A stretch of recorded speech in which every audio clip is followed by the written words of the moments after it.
Voici l'humeur de Pierre-Emmanuel Barret.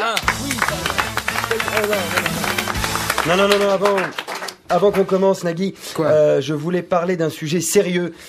Je voudrais mettre en garde nos auditeurs contre les dangers du porno en ligne. C'est très grave, les sites comme YouPorn. Ça donne une sexualité déviante et bizarre. Voilà, je vous embête pas plus avec ça. Je me faisais cette petite réflexion ce matin en suçant mon chien. Mais assez de prévention, Nagui. Passons à l'actu. C'est ma revue de presse. Jingle.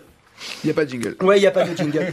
Je travaille le bilan carbone de mes chroniques. Un jingle lancé, c'est un technicien qui fait un effort et qui respire plus fort et qui tue un bébé phoque. C'est la COP 21, Nagui. Wouh, c'est la folie, tout le monde en parle. Les attentats, c'est fini. Tout le monde s'en fout. C'est So November, les attentats. December, c'est l'écologie.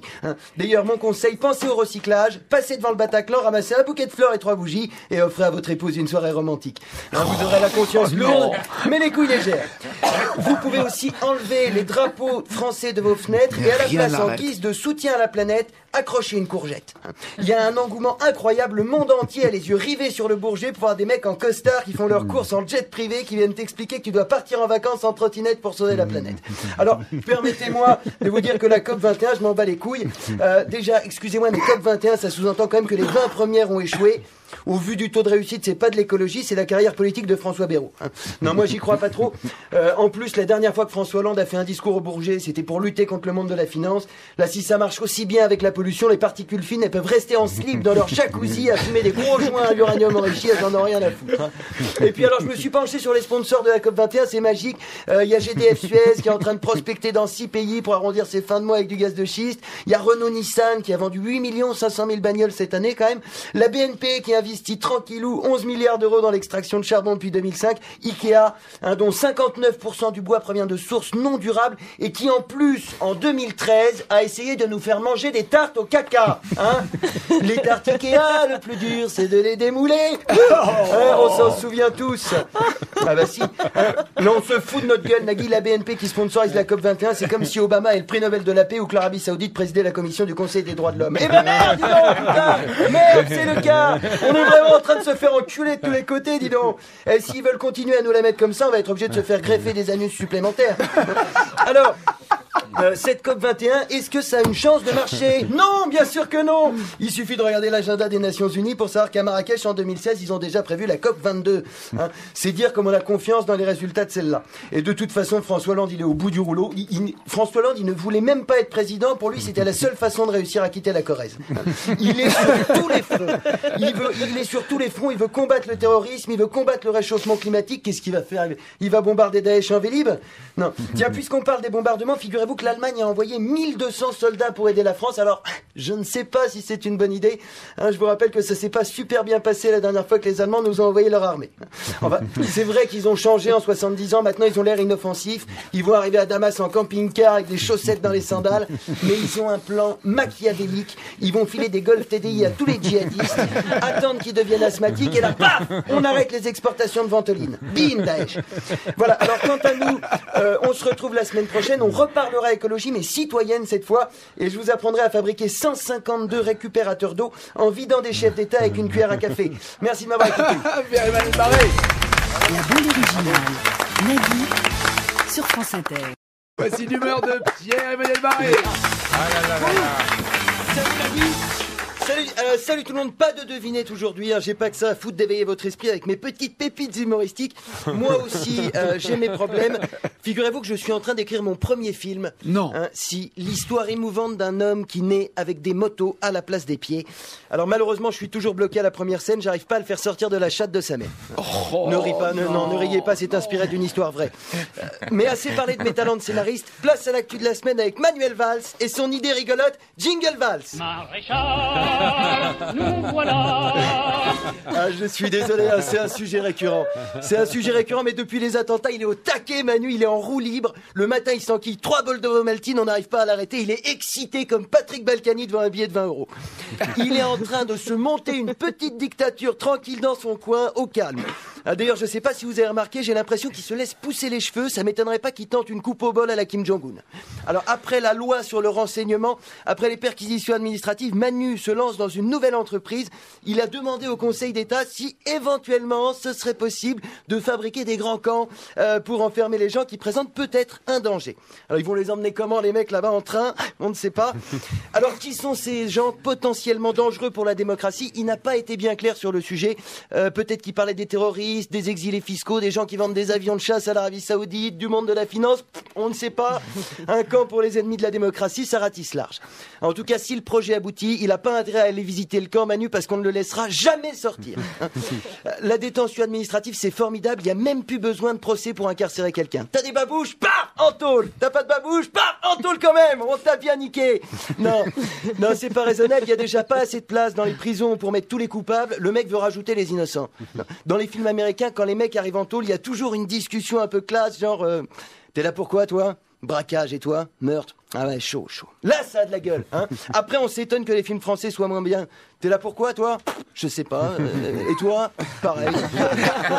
Non, Manuel a pété les plombs. Il retire tellement de liberté. À ce rythme-là, en 2016, la seule tenue que les Français seront autorisés à porter, c'est un panier et des chaînes. Hein. Et d'ailleurs, si ça se trouve, c'est un plan à long terme. En 2017, fini le chômage. Manuel Valls relance la croissance grâce au commerce de la canne à sucre. En plus, il a très mal digéré le premier tour des régionales. Dans le Nord et en PACA, il a dû appeler à voter pour les Républicains. Alors, sincèrement, j'ai pas compris pourquoi ça l'avait mis de mauvaise humeur. C'est la première fois de sa vie qu'il pouvait appeler à voter pour son parti. Enfin, Manu veut faire barrage à l'extrême droite et pour une fois, je ne peux que l'approuver. Ce serait dramatique si l'extrême droite arrivait au pouvoir. On risquerait de sombrer lentement dans un régime totalitaire. Ces gens-là sont capables de tout. Espionner les citoyens, interdire les manifestations, créer des prisons pour innocents. Ah, tout ça fait froid dans le dos. Voilà, alors comme chaque vendredi, on se quitte avec l'infotechnologie, jingle technologie. Oh, la technologie, c'est comme le futur, mais en mieux parce qu'on en profite dans le présent. Ouais, j'ai fini ma chronique super tard, j'avais 4 joints dans la gueule, mais jugez pas. L'info high-tech de la semaine, donc, c'est la Chine qui vient de mettre au point la première voiture contrôlée uniquement par le cerveau. Et ben heureusement que Manuel Valls c'est un chauffeur, hein, sinon il y aurait du sang plein les trottoirs. Merci de m'avoir écouté. Salaud. Voici l'humeur de Pierre-Emmanuel Barret. Allez, salut. France Inter. Merci. La bande originale. Oh, dis donc jingle. Mais oui, c'est pour ça. Oh, il y a du pognon. Merci de mettre l'ambiance avec le mal logement en ma chronique.